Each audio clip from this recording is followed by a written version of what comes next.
Imagina a seguinte situação: o governante supremo de um império super distante envia um mensageiro para nossa cidade. Certo. E esse mensageiro é ótimo, sabe? Ele descreve as maravilhas do palácio, as leis do reino, a arquitetura.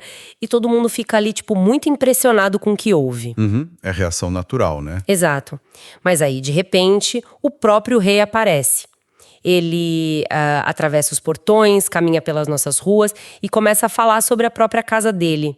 A dinâmica muda completamente, não é? Nossa, muda da água pro vinho. Porque o mensageiro, ele falava daquilo que ele ouviu dizer, né? Isso. E o rei fala daquilo que é dele por direito. É exatamente essa virada de chave, esse choque de realidade, que acontece no texto bíblico de João, capítulo 3, a partir do versículo 31. É uma imagem perfeita para o que está rolando aqui. Porque o que a Escritura faz nesse trecho... Não é só uma transição de liderança, né? Nem um pouco. A Bíblia traça uma linha divisória inconfundível. É um contraste absurdo entre quem tem uma origem terrena e quem tem uma origem celestial. E a forma como isso é construído no texto é genial, porque nos obriga a confrontar, sabe, de onde vem a autoridade da mensagem que a gente está ouvindo. E a missão do nosso estudo de hoje, mergulhando nessa passagem que vai do versículo 31 ao 36, é justamente percorrer essa progressão de pensamento. Com certeza. E a gente vai fazer isso bem no espírito do Bíblia acolhe melhor que entender é acolher. Queremos descobrir como essa autoridade que vem do alto não está ali para esmagar a gente, mas sim para resgatar. É um ponto fundamental para quem nos ouve. Então, vamos direto ao ponto. A Bíblia lança uma afirmação bem cortante logo de cara. Ela diz assim: quem vem das alturas certamente está acima de todos. Quem vem da terra é terreno e fala da terra. É bem direto. E isso soa quase excludente, sabe? Se a gente analisar com a nossa mentalidade de hoje. Soa excludente e, para ser honesto, soava um absurdo escandaloso para quem ouvia isso no primeiro século. Escandaloso como? Para entender o peso real dessa frase, a gente precisa se colocar na pele daquela audiência original. Pensa nos grandes heróis da fé que eles reverenciavam, tipo Abraão, Moisés, Isaías. Gigantes, né? Exato, gigantes. E nenhum deles, por maior que tenha sido o impacto deles, jamais ousou levantar a mão e dizer: eu vim do céu e tô acima de todos. Nossa, é verdade. Moisés, por exemplo, subiu o Monte Sinai para falar com Deus, mas... Mas ele ainda era um homem da terra, né? Com os pés sujos de poeira subindo uma montanha. O que a Bíblia mostra sobre Jesus aqui é o movimento inverso. É o próprio Deus descendo a montanha. Trazendo para outra analogia, é como se Moisés fosse um cara segurando uma gota d'água na mão, tentando explicar a vastidão do oceano. Perfeito. Enquanto Jesus é o próprio oceano conversando com a gente. Mas aí surge uma questão importante. Manda. Se a Escritura é tão enfática em dizer que quem é da terra fala da terra, com toda essa limitação, isso não acaba invalidando os profetas anteriores? Fica parecendo que a mensagem deles perde o valor? Olha, essa é uma dúvida super comum, mas a resposta é um sonoro não. A Bíblia, de forma alguma, invalida os profetas. Ufa! O que ela faz é colocá-los no seu devido lugar, sabe? Naquela imensa narrativa da redenção. Pensa nos profetas como aquelas placas de sinalização brilhantes numa rodovia super escura. Elas mostram o caminho. Isso. Elas são essenciais, iluminam um caminho e impedem que a gente caia num precipício. Mas ninguém chega na placa, abraça o poste e diz: pronto, cheguei em casa. Ninguém mora na placa. Exatamente. A placa serve só para apontar para o destino. E Jesus é o destino. A autoridade dele é suprema não porque ele cancela as vozes de antes, mas porque a essência dele é divina. Em termos teológicos, a Bíblia nos mostra que ele é coigual e coeterno com o Pai. Opa, peraí, vamos fazer uma pausa e desembalar isso. O nosso objetivo é deixar tudo claro. Justo. Coigual e coeterno. Como que a gente traduz isso para quem não passou 4 anos trancado num seminário teológico? Totalmente justo. Explicando de uma forma bem simples, significa que Jesus não é um plano B de Deus. Certo. E nem foi criado em algum momento da história, sabe? Como se o Criador precisasse de um ajudante superpoderoso e fizesse um anjo de elite. Não. O Filho existe junto com o Pai desde antes do próprio tempo existir. Ele compartilha da mesma essência. Isso. Então, quando o texto bíblico diz que ele vem do alto, está revelando que a própria fonte da realidade, a fonte da vida, resolveu entrar na nossa história. É uma quebra de paradigma gigantesca. E é curioso porque, hoje em dia, as pessoas têm uma certa alergia a essa ideia de autoridade absoluta, né? Ah, com certeza. Ninguém gosta muito disso. A gente logo desconfia de qualquer um que chegue dizendo que está acima de todos. Soa meio arrogante. Mas a grande diferença que a Bíblia apresenta aqui é que não se trata de um líder humano exigindo obediência cega. Não mesmo. É o próprio arquiteto do universo descrevendo as regras da casa que ele mesmo construiu. Exatamente por aí. E isso nos leva a observar as reações humanas a essa chegada, né? Se o arquiteto desceu e está caminhando entre nós com essa autoridade inquestionável, o que acontece depois? O que acontece. O texto avança para os versículos 32 e 33, mudando o foco. Sai da origem de Cristo e vai para o seu testemunho. A Escritura diz que ele dá testemunho daquilo que viu e ouviu. Como a gente falou há pouco, é uma experiência de primeira mão. Exato. Ele não está ensinando teorias filosóficas que ele deduziu meditando. Ele está dando um relato de quem estava lá. É tipo debater como é a superfície de Marte usando cálculos e aí pousa alguém com poeira marciana nas botas dizendo: olha, eu moro lá, deixa eu explicar como funciona. É o que, em tese, deveria encerrar qualquer debate, né? Sim, mas não é isso que acontece. E aqui a Bíblia lança um balde de água fria absurdo no versículo 32. O texto diz: mas ninguém aceita o seu testemunho. Pois é. É tipo aquele cenário de não atirem no mensageiro, só que o mensageiro é o dono de tudo e as pessoas ativamente decidem tapar os ouvidos. Por que uma rejeição tão dura? Porque a luz incomoda muito quem já se acostumou com a escuridão. Essa afirmação de que ninguém aceita é, na verdade, uma hipérbole. Lá vamos nós com os termos literários difíceis de novo. É verdade, desculpa. Uma hipérbole é só um exagero intencional, sabe? Usado para destacar uma verdade muito dramática. Entendi, para dar ênfase. Isso. Quando a Bíblia usa essa expressão dizendo que ninguém aceita, ela está fazendo um diagnóstico bem profundo da nossa psicologia, que é corrompida. O texto bíblico está revelando que, por natureza, o ser humano prefere a sua ilusão de autonomia, a sua sensação de controle, em vez de se render à verdade revelada de Deus. O nosso ego simplesmente tranca a porta por dentro. Nossa, profundo isso. Mas aí eu vejo uma tensão tremenda no texto. Na mesma respiração em que a Escritura joga essa realidade pessimista de que ninguém aceita, ela já emenda no versículo 33 com: quem, porém, aceita o testemunho. Sim, a virada. Fica parecendo uma contradição flagrante, né? Afinal, ninguém aceita ou alguém aceita? O que a Bíblia quer comunicar com um contraste tão brusco? O que é fascinante nessa aparente contradição é que ela descreve um milagre absoluto que é a fé. A Bíblia não cometeu um erro de lógica aí. Certo. Ela está colocando o padrão de fábrica da humanidade de um lado e a intervenção da graça do outro. A regra geral do mundo é rejeitar. Mas, quando um indivíduo específico rompe com essa cegueira e diz sim à mensagem, algo monumental acontece. O texto bíblico diz que essa pessoa certifica que Deus é verdadeiro, né? Exato. Outras traduções até colocam que essa pessoa põe o seu selo confirmando a verdade divina. Colocar um selo? Isso traz uma imagem muito forte na minha cabeça. É como ir num cartório e autenticar um documento atestando que aquilo é real. É perfeito. O conceito histórico é exatamente esse. Na antiguidade, o selo de cera pressionado com aquele anel oficial de um governante era garantia incontestável de que um documento era genuíno. Ninguém questionava o selo. Ninguém. Então, quando a Bíblia diz que alguém põe o selo no testemunho de Jesus, significa que essa pessoa não está só curtindo uma citação inspiradora na internet, sabe? Ou só concordando mentalmente com o código de ética. Isso. Essa pessoa está empenhando a própria existência. Ela aposta a vida dela de que Deus cumpre o que diz. Se a gente cruzar isso com outras partes da Bíblia, tipo as cartas do próprio apóstolo João, fica muito claro. O que as cartas dizem? Elas mostram que rejeitar o Filho é a mesma coisa que chamar o pai de mentiroso. Aceitar o filho é assinar embaixo da integridade do próprio universo. E essa impossibilidade de ficar em cima do muro fica ainda mais intensa quando a gente avança para o versículo 34.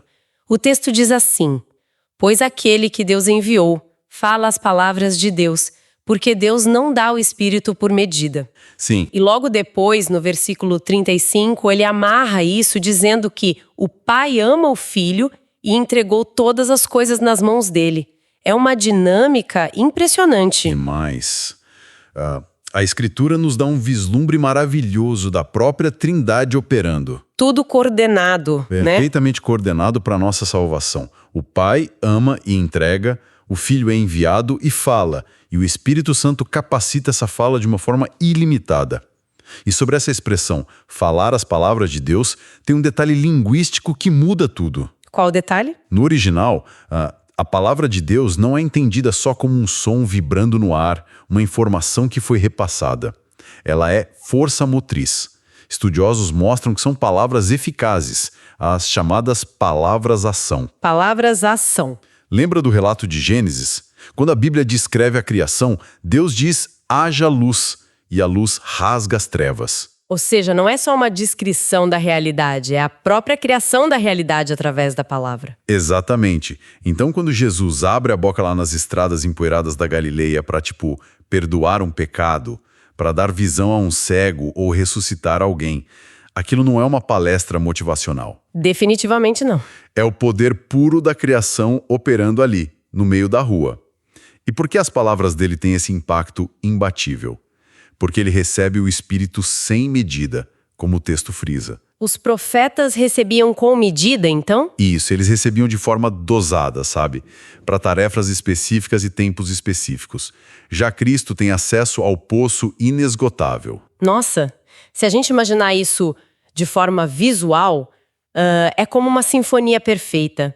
A Bíblia revela que o compositor, o maestro e a própria música estão fluindo numa sintonia indivisível, todos da mesma essência. Uma baita analogia. Mas olha, eu vou ter que puxar o freio de mão aqui e trazer a dúvida incômoda de quem analisa o texto de perto. Fique à vontade, manda. Se Jesus já é o próprio Deus encarnado, se ele é coeterno, tem a essência divina e o Espírito sem medida, por que o versículo 35 faz tanta questão de dizer que o Pai entregou todas as coisas nas mãos dele? É uma ótima pergunta. Porque, se eu já sou a dona do carro, o meu pai não precisa me entregar as chaves. Fica parecendo que Jesus passou por uma espécie de rebaixamento e depois precisou ser promovido de novo. Como a gente resolve isso, biblicamente? Olha, essa pergunta vai direto ao coração da teologia bíblica da redenção. Para entender isso, a gente tem que olhar para o propósito da vinda de Jesus. Na eternidade, sim, o Filho sempre teve glória absoluta. Mas na encarnação, ele abriu mão das vantagens dessa glória. Ele escolheu assumir a forma de servo, tornou-se humano, sentiu fome, cansaço e se sujeitou voluntariamente à vontade do Pai. Para poder tomar o nosso lugar. Exato. Entendi. Então, ele não deixou de ser Deus, mas ele limitou voluntariamente o exercício desse poder para poder viver a nossa vida e morrer a nossa morte. Perfeitamente resumido. Então, quando o texto bíblico afirma que o Pai entregou todas as coisas nas mãos dele, não é o universo preenchendo uma deficiência na divindade de Jesus. Certo. É a chancela pública do Pai. É o Criador autenticando o ministério terreno daquele homem, Jesus de Nazaré, e declarando, a partir de agora, este Filho encarnado, que se esvaziou por amor, é o mediador oficial de todas as coisas. Todas as chaves foram entregues nas mãos perfuradas daquele que se fez carne. É lindo, né? A salvação, a reconciliação do universo, o julgamento final, tudo com ele. É uma constatação avassaladora. Quer dizer que o destino de cada pessoa que respira neste planeta foi confiado ao homem que lavou os pés dos discípulos. Exato. E é exatamente por causa dessa autoridade cósmica nas mãos dele que o versículo 36, que é o encerramento do nosso trecho de hoje, desaba sobre nós com um peso tão definitivo. É o grande clímax. E que clímax? A Bíblia encerra o raciocínio dizendo: Por isso, quem crê no Filho tem a vida eterna. Quem se mantém rebelde contra o Filho não verá a vida, mas sobre ele permanece a ira de Deus. É tipo um ultimato. O ultimato claro. Nenhuma área cinzenta é deixada para trás. Diante do próprio Rei revelado, a Bíblia ensina que a fé nele é o único passaporte válido para a vida eterna. Não tem meio termo. Não tem, não é mais uma filosofia na prateleira para você escolher. É a única provisão de resgate que o céu oferece.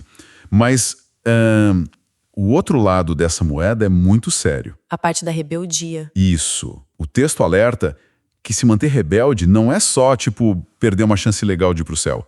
É permanecer sob a ira de Deus. E tem um detalhe no grego original que ilumina muito essa palavra rebelde. O que significa? O termo está profundamente atrelado à desobediência. Não é só alguém que está lutando com uma dúvida sincera, intelectual. É alguém que vê a luz incontestável de Deus e ativamente bate a porta na cara dele. Dizendo, agradeço, mas eu prefiro ser o dono das minhas próprias trevas. É exatamente essa atitude. E aí a gente precisa entrar num campo que gera muita ansiedade. Sendo muito transparente com quem nos escuta agora, nós conduzimos este estudo sobre a premissa de que a Bíblia acolhe. Sim, é o nosso foco. Só que a frase, a ira de Deus permanece sobre ele, soa tudo menos acolhedora, né? Soa aterrorizante. Fica parecendo a imagem de um ser supremo que perdeu a paciência e está pronto para fulminar qualquer um que pisar fora da linha. É verdade. Assusta muita gente. Como é que a gente reconcilia a ideia de acolhimento com essa menção tão forte à ira divina? Olha, é muito natural sentir esse desconforto. Mas compreender esse mecanismo na Bíblia é, paradoxalmente, uma das coisas mais libertadoras que existe. Como assim, libertador? A ira de Deus, no sentido bíblico, não é um ataque de fúria descontrolado ou uma vingança mesquinha, sabe? A ira de Deus é a reação absolutamente santa, justa e inalterável do Criador contra tudo que é mal e destrutivo na criação dele. É uma oposição ao mal? Exato. Fazendo uma comparação, um médico que ama profundamente o seu paciente precisa obrigatoriamente odiar com todas as forças o tumor que está matando ele? Ah, entendi. O amor exige essa oposição frontal ao que destrói. Isso. O verdadeiro acolhimento da Bíblia não é pintar o tumor de cor-de-rosa e dizer que está tudo bem. O acolhimento verdadeiro é dar o diagnóstico preciso e oferecer a única cura que funciona. Então a presença de Jesus ali não é o que causa a ira de Deus. Esse é o ponto-chave. Preste muita atenção no verbo que o texto bíblico usa. A ira permanece sobre quem rejeita o filho. A palavra não é cai, não é surge. A ira já estava lá. Já estava lá. A humanidade infectada e corrompida pelo próprio pecado já estava separada da vida. Jesus não entra no mundo para instalar um problema. Ele entra para resolver. Sim, ele entra para ser o resgate de uma situação que já estava completamente perdida. Nossa, isso me lembra uma imagem muito mais clara do que aquele velho clichê do navio afundando. Pensa que o nosso mundo é como uma zona de quarentena radioativa. Gostei. A radiação da nossa própria corrupção já está no ar, já está nos destruindo aos poucos. É a nossa condição natural. E, de repente, alguém de fora, usando um traje de proteção absoluto que a radiação não afeta, entra na zona de exclusão segurando a única dose do antídoto que existe. E estende a mão oferecendo pra gente. Exatamente. Que ilustração fantástica. É exatamente isso. E o que a Bíblia ensina nesse versículo 36 é que recusar a mão estendida de Jesus não é um ato inofensivo. É uma decisão ativa de, permanecer na zona radioativa. Ignorar o antídoto. A consequência de não tomar o antídoto é que o efeito da radiação, que é a ira, a consequência justa do pecado, continua fazendo seu trabalho de morte. Cristo é o bote de resgate, ele é a cura imerecida oferecida de graça. Mas esse amor livre só pode ser injetado na nossa vida quando a gente larga a mão do nosso orgulho, né? E aceita a doação do filho. Exato. Por isso, nenhuma moralidade humana, nenhum esforço de ser uma pessoa boa consegue limpar a radiação da alma. Só o antídoto que vem do alto. Isso joga uma luz absurda sobre o que significa o ultimato de Deus. Não é uma ameaça gratuita ou tirânica. É a constatação pura da realidade. E isso encerra de forma majestosa a jornada que o texto bíblico nos fez trilhar hoje. Foi uma jornada em tanto. Se a gente repassar rapidamente o caminho que fizemos, começamos lá em cima, contemplando a origem suprema daquele que desceu do céu, lá no versículo 31. Sim, e partimos da origem celestial para logo em seguida compreendermos o valor inestimável do seu testemunho pessoal. Entendemos porque as palavras dele não são meros conselhos, né? Não, são o próprio poder criador de Deus em ação, impulsionado pelo Espírito de forma inesgotável e validado pelo amor eterno do Pai. Para, no fim das contas, a passagem nos encurralar amorosamente, nos confrontando com a necessidade incontornável da fé. Porque a vida eterna, à luz da Escritura, não é uma ideia etérea flutuando nas nuvens. De jeito nenhum. Ela tem nome, tem rosto e história. A vida eterna é a própria pessoa do Filho de Deus. E a grande mensagem dessa progressão toda é que a revelação plena de Deus não se satisfaz apenas com palmas do público, sabe? Ela exige mais. Ela exige rendição. O conhecimento teológico mais apurado sobre quem é Cristo de nada serve se o coração não for dobrado diante dessa autoridade. O que nos empurra, para quem acompanha este mergulho profundo nas Escrituras, a uma reflexão final muito prática. Se a Bíblia é tão clara ao garantir que Jesus detém as rédeas de todo o universo, e que a salvação, a cura e o juízo estão seguramente nas mãos dele por determinação do próprio Deus, por que nós gastamos tanta energia vital tentando inutilmente controlar os mínimos detalhes da nossa vida terrena? É uma ótima pergunta para levar para casa. A verdadeira vida eterna não é algo que a gente só recebe num futuro pós-morte. Ela começa no milissegundo em que a gente respira fundo, desiste da nossa rebeldia teimosa e decide atestar com a própria vida que o testemunho de Deus é verdadeiro. Exatamente. O maior milagre que esse texto bíblico propõe não é a gente decorar uma complexidade teológica. O maior milagre é você abrir os braços e acolher o filho. E deixar ser acolhido por ele. Pois é. Se o antídoto já foi trazido direto do palácio para nossa rua esburacada e ele está com a mão estendida, a pergunta que fica ecoando para quem nos ouve é: o que te impede de estender a sua agora mesmo? Texto e produção Douglas Vieira. Música de Sergio Prosverini por Pixabay. Faixa Snowy Peaks. Bibliografia. Comentários expositivos Hernandes Dias Lopes, editora Agnos. Comentário bíblico Matthew Henry, editora CPAD. Antigo e Novo Testamento interpretado versículo por versículo Russell Norman Champlin, editora Agnos. Charles Spurgeon, Os Tesouros de Davi, editora CPAD.